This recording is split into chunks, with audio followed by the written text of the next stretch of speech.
छत्तीसगढ़ में सरकार बदलने के साथ ही नक्सली उन्मूलन जो है वो तेज कर दिया गया है। लगातार कई तरह के अभियान चलाए जा रहे हैं नक्सल क्षेत्र में, ताकि नक्सलियों का सफाया प्रदेश से जल्द हो सके। सारे जो तमाम चीजें हैं उसे लेकर जहां एक तरफ केंद्रीय गृह मंत्री अमित शाह वो प्रदेश की सरकार की तारीफ कर रहे हैं, विष्णुदेव सरकार की तारीफ कर रहे हैं, तो वहीं कांग्रेस जो है वो पूरे तमाम मुठभेड़ को लेकर, तमाम जो अभियान चलाए जा रहे हैं उसे लेकर सवाल खड़े कर रही है। पूरा मामला क्या है, आखिर क्यों इस तरीके के सवालों के घेरे में बीजेपी की जो विष्णुदेव सरकार है वो आ रही है, और क्या वाकई इन मुठभेड़ों में जो कांग्रेस सवाल खड़े कर रही है वो सही है? तमाम चीजों को समझने के लिए, जानने के लिए देखिए एक खास रिपोर्ट।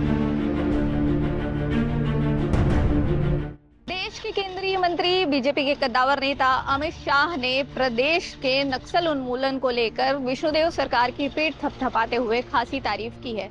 उन्होंने हर मंच पर कहा है कि हम 2 साल के अंदर नक्सलवाद को खत्म कर देंगे। और क्या कुछ कहा केंद्रीय गृह मंत्री अमित शाह ने, आइए सुनवाते हैं।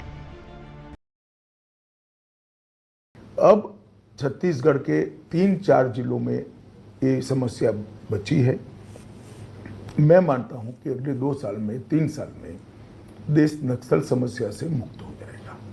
और छत्तीसगढ़ में भी भारतीय जनता पार्टी की सरकार आने के बाद 4.5 महीने में 112 नक्सली मारे गए हैं, लगभग 450 सरेंडर हुए हैं, 153 अरेस्ट हुए हैं।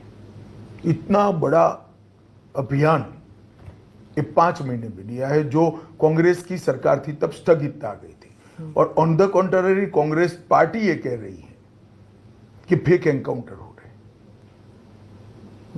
मैंने कई इंटरव्यू में कहा है, तुलसीदास जी का एक कोट है कि जिसका बुरा समय आता है भगवान सबसे पहले उसकी मति हर लेता है।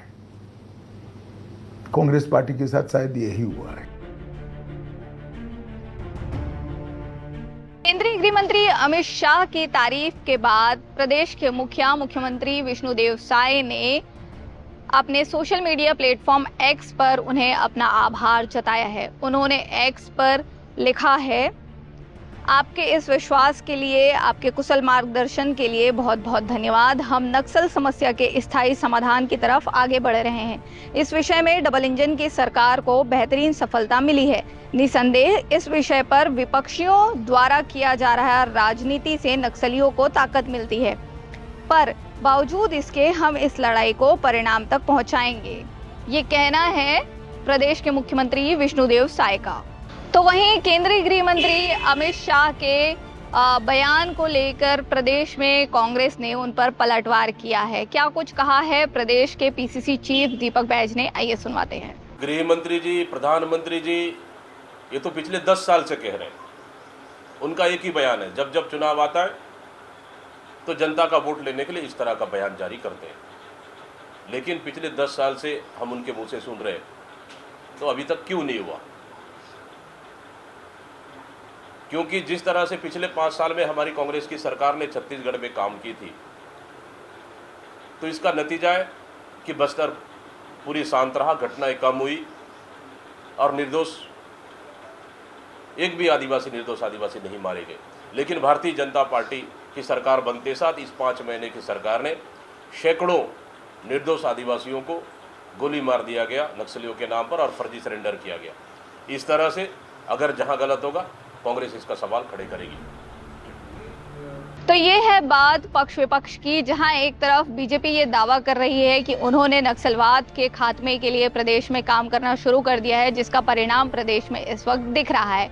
5 महीने की सरकार में लगभग 112 से अधिक नक्सलियों को ढेर किया गया है, तो सैकड़ों नक्सलियों ने आत्मसमर्पण भी किया है। लेकिन वहीं कांग्रेस इन सारी चीजों को लेकर जांच कमेटी बना रही है। कांग्रेस ने कमेटी बनाते हुए कहा है कि इसमें से कई वारदात जो बीजेपी सरकार बता रही है वो असलियत में नहीं है, वो फर्जीवाड़ा है। तो इस फर्जीवाड़े की जांच के लिए कांग्रेस ने कमेटी का भी गठन किया है। अब देखने वाली बात यही होगी कि क्या वाकई नक्सल सफाया हो रहा है या कांग्रेस के आरोप सही हैं। क्या कहीं राजनीति तो नहीं हो रही है इन सीधे साधे आदिवासियों के साथ? ये तमाम वो सवाल हैं जो वहां रहने वालों के साथ साथ प्रदेश के कई हिस्सों में समय समय पर उठते रहते हैं। छत्तीसगढ़ से लोकमत के लिए स्वाति कौशिक की रिपोर्ट।